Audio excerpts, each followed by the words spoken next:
So now we're going to talk about reality. And I know a lot of us don't want to talk about reality. We want to talk about philosophy. Philosophy is the ideal, the way it should be. But we also need to talk about what's real, the way it is. And a lot of times we get caught up in, no, it should be this way.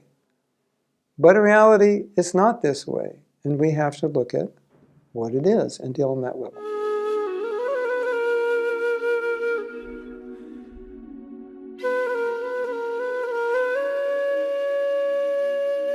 Let's give an example. I'm in a particular situation. I'm feeling a certain way. And I know the way I'm feeling is not right, or it's confusing me, or I'm hesitant, or something is wrong. Things are not going the way they should. And then I isolate, I have this problem. And then I go to the philosophy and say, well, according to the philosophy, I shouldn't have this problem because this problem is getting in the way between my relationship with myself and my guru, or myself and Krishna, or both. And a lot of times we opt to the philosophy, which is the ideal.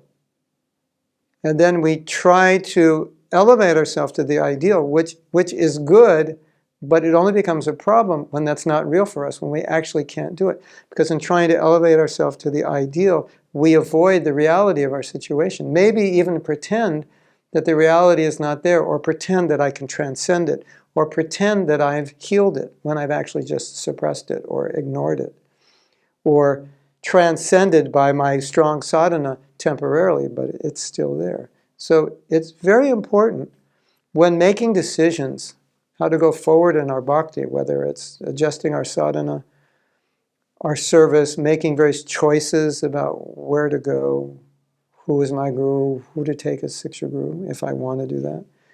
We want to look at these realities, and even though we look at the reality and say, I don't feel like I should make a decision based on the reality. My point is, you have to make a decision based on the reality unless you can purify it or transcend it. Because why? Because it's real. It actually exists. And so once we acknowledge the reality and say, oh, I'm like this, I shouldn't be like this, but I am. And that's hard for some of us, because when we realize I shouldn't be this way, we want to not be that way. But my point is, but if we are that way, that's what's real. And then we don't want to make a decision on something that's not real. We have to make a decision based on what is real. Now, if that problem weren't there, maybe I'd make another decision, a better decision, or a decision that would be more in line with Shastra, more of the right thing. But because this reality is there, the right thing may be the wrong thing, and the wrong thing may be the right thing.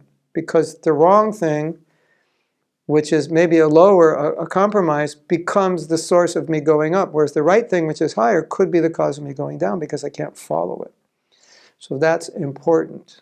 I hope you follow that. Is that confusing? This is what Shastra says I should do this, but I'm here, and I can't do it yet.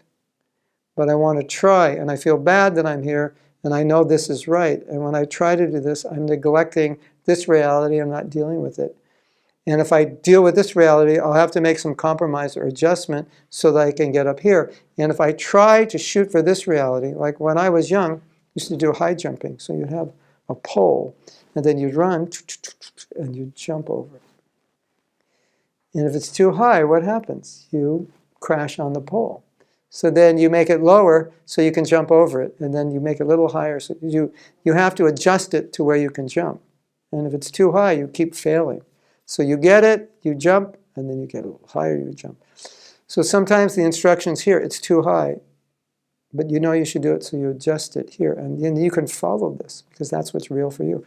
So if we can accept that and follow that, then we'll make the right decisions, and then from there we'll progress. Because we have to remember, the goal is to progress. The goal is not to do what's ideal if it doesn't help us progress, because we're not qualified yet to do what's ideal. We're not on that level. Now you might say, are you saying don't chant 16 rounds or don't follow principles? I'm not speaking practically at all. But it's true, sometimes when someone tries to do something that they're not able to do presently, it becomes a problem, and they go down instead of up. So yeah, you should chant 16, follow the principles, you should do so many things. But when we're not capable and qualified, sometimes trying to do that becomes a problem.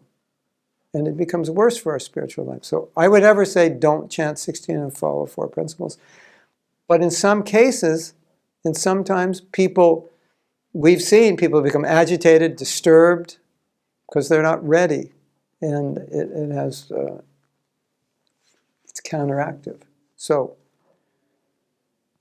that's the principle. What is ideal? What's real? Deal with what's real. From there, you'll progress to the ideal. If you try to get the ideal and avoid the real, you'll generally have difficulty, unless you're super strong, super determined, super powerful, super. You can do anything. You just put your mind to it. Doesn't matter how you feel. Doesn't matter what's going on inside. You just do it. If that's who you are, yeah, go for it. Go for the top, because you'll reach it. But for most people, that's not true. They have to deal with what's real and progress from there. Hare Krishna.